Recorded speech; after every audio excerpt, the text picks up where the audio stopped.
مولانا عبداللہ مہاجر مدنی کے سلسلے میں ہم نے صرف سنا ہے، جی کون شخصیت تھی، کیا ان کی خدمات ہیں؟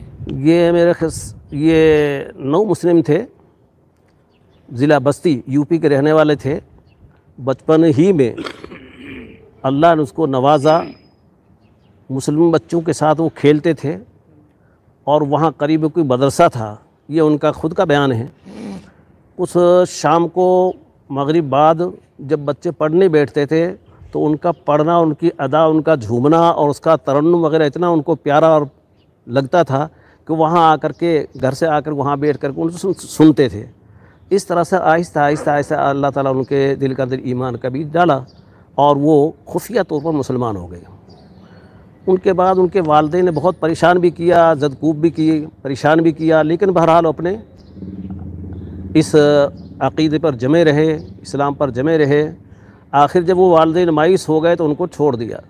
اس مدرسے کے اس وقت میں وہ جو محتم صاحب تھے، جو عالم تھے، مولانا تھے، جو مدرسہ چلا رہے تھے، جن کا نام ہے مولانا عبدالوہاب صاحب، میں نے ان کو یادگار کے طور پر اس زاویے پہ لکھ رکھا ہے عبداللہ عبدالوہاب، زاویہ عبداللہ عبدالوہاب صاحب نے لکھ رکھا ہے۔ وہ اپنے آپ کو اپنے استاد ہی کی طرف منسوب کرتے تھے، تو انہوں نے اس کو اپنے روحانی نسبت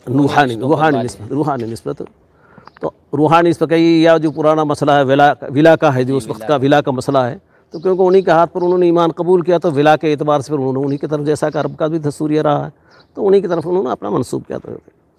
اور پھر وہ وہاں اسی ادارے میں پڑھنے لگے، اور پڑھتے رہے، پڑھتے جب دارالعلوم کے نصاب تک پہنچے تو پھر انہوں نے دارالعلوم دیوبند لا کر کے داخل کیا، اور حضرت مولانا مدنی علیہ الرحمہ کے وہ خاص شاگرد، اور انہی سے بخاری شریف وغیرہ پڑھا، اور جب وہاں سے فارغ ہوئے تو انہی سے بیعت بھی ہوئے۔ اور حضرت مولانا نے دارالعلوم حسین التعالی میں، کیونکہ حضرت مدنی علیہ الرحمہ کی یادگار بھی ادارہ قائم کیا گیا تھا، تو حضرت نے وہاں ان کو لے جا کر کے صدر مدرس کی حیثیت سے ان کا تقرر کیا، اور وہ تعالی پڑھا رہے تھے۔ 1 سال تقریباً انہوں نے تعالی کے اندر پڑھایا۔ پڑھانے کے بعد میں ان کو پہلے حفظ نہیں تھا، تو ان کو شوق ہوا میں حافظ ہونا چاہیے، بغیر حفظ کے مولوی کسی کام کا نہیں، ادھورا ہوتا ہے۔ تو 1 سال کے لیے انہوں نے درخواست لگائی محتسب صاحب کے سامنے کہ میں 1 سال کی چھٹی جا رہا ہوں۔ حضرت محتسب صاحب فرمایا کیوں جا رہا ہے چھٹی؟ تو انہوں نے اپنا خیال ظاہر کیا، اس ارادے سے جا رہا ہوں، میں واپس دارالعلوم جا کر داخلہ لوں گا اور حفظ کروں گا، حفظ کر کے پھر واپس آ کے یہاں پڑھاؤں گا۔ حضرت محتسب صاحب نے ان کی درخواست قبول کر لی۔ اس وقت ان کی شادی ہو چکی تھی۔ حضرت مولانا عبدالوہاب صاحب رحمۃ اللہ علیہ نے، جو ان کے سرپرست تھے، انہوں نے شادی کروا دی اپنے گاؤں کے اندر اپنی اہلیہ کا، اور ایک بچی تھی جس کا نام عبدالرحمن، ان کو لے کر کے واپس دیوبند چلے گئے۔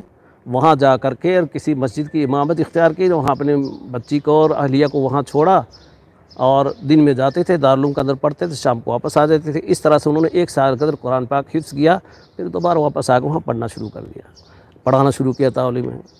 اس وقت ہم حافظ ہونے کے بعد جب واپس آ کے پڑھانا سے، اس وقت ہم لوگ اس وقت کے ان کے شاگرد ہیں۔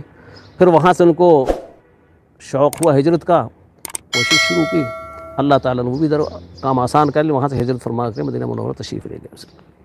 یہ مختصر سی، ورنہ اس کا لمبا واقعہ ہے۔